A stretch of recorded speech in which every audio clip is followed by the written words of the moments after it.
Heroes are role models, defined by their extraordinary achievements, and 2013's water hero is no exception. The Santa Barbara Association of Realtors has modeled exemplary water conservation efforts by replacing their idle lawn with a beautiful rainwater demonstration garden. Well, I think most people realize we're kind of in a drought around here. And every day I'd look out my window and say, look at this nice grass out here, and I'd watch the sprinklers come on 3 times a week and realize no one ever plays on that grass. And said, so why should we as a commercial building have grass? It just didn't make sense to me. So I said, we need to be doing something different here. The Association of Realtors saw value in a landscape that adds to the environment rather than being a draw on it. Their old lawn was a high consumer of resources such as water, fossil fuels, fertilizer, and maintenance time. And the Realtors understood that curb appeal is not necessarily a lawn. Native and water-wise gardens are beautiful and they add value to a property without being a depletion of resources. For years, the Santa Barbara Association of Realtors was among the many other commercial buildings with unused grass on their property. However, high water bills and a flooded basement encouraged them to pursue a more sustainable solution. Well, we had a couple issues. One is, keeping the water on the property instead of having it go down the street, washing off the parking lot and out into the street. We also had a basement flooding issue. So we weren't sure what was happening, but learned because our previous landscaper let the sprinklers run for 24 hours and our basement flooded, we realized we have a French drain out here that actually pushes the water down into the sump from the ground. And all of our downspouts were aiming right outside of that area. They go down the French drain and into the basement area.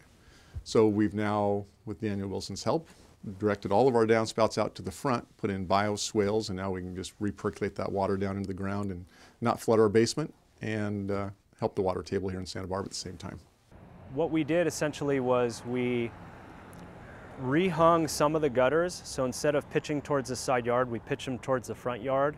We manifolded a few of them together in the side yard, and then we ran them out in a drain out to the front yard where they essentially could spread out on the landscape, what used to be the lawn here, spread out, slow down, sink in, and give as many opportunities as possible for the water that fell on the roof, that's now stormwater, to actually seep down in, penetrate, and absorb into the ground, which also helps the groundwater flows for Mission Creek, which is just behind us a couple blocks.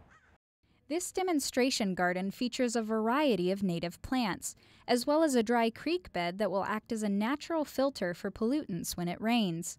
I mean, at first when I said I want to put in drought-tolerant landscaping, I had some of my board members saying, oh sure, rocks and cactus.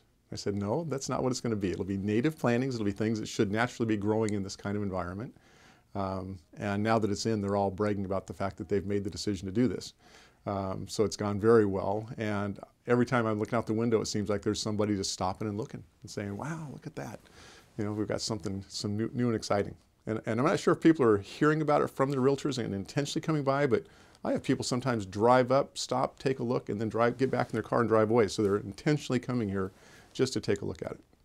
In a very low rainfall situation, the small amount of water that comes off the roof that potentially picks up the first pollutants that have maybe been sitting on the roof for 8 months during summer and fall, the bird droppings, the exhaust, the leaves, whatever else is on the roof, that little bit is able to actually infiltrate into a shallow swale that's close to the surface that has a lot of oxygen.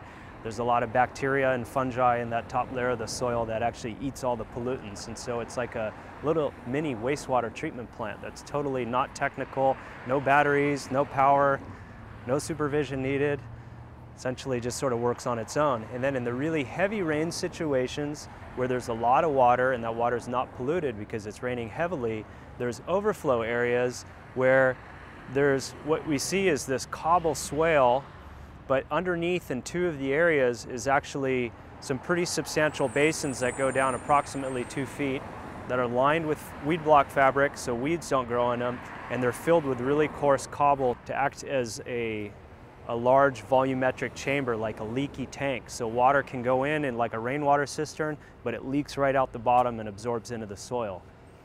And then what we did is we planted the plants next to them, more water-loving plants next to the edges that actually could tap the roots down into the more moist soil conditions and therefore use less supplemental water through the course of the year.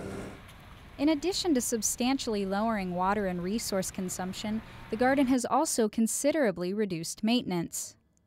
So the maintenance of the old lawn that we removed was once a week mowing, quarterly fertilizing, typically with petrochemicals, and weekly hauling of green waste and disposal and taking away.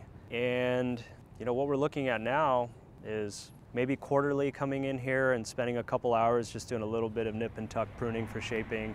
So realistically, we're probably reducing the overall energy that goes into maintenance of this landscape by maybe 99%.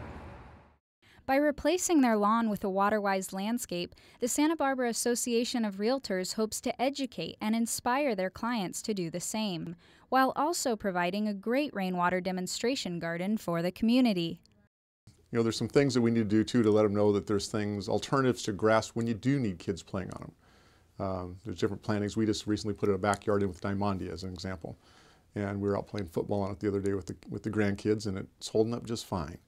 But it's going to take maybe 1/3 the water that grass would take. So we're hoping people catch on and they realize that. And there's certain areas that, hey, it makes sense. You got kids that want to play soccer, put them some grass for them.